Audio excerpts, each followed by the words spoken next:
Alright, this video is to help you find a fraction of a number. So in this, we're going to find 5/8 of 64.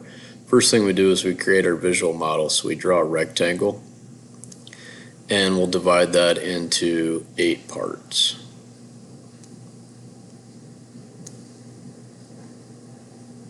Okay, so now we're going to take 64 and we're going to divide that evenly into our 8 pieces. So 64 divided by 8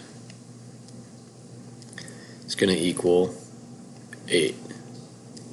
Then we take and we put our 8 in each of these. Sorry for the handwriting.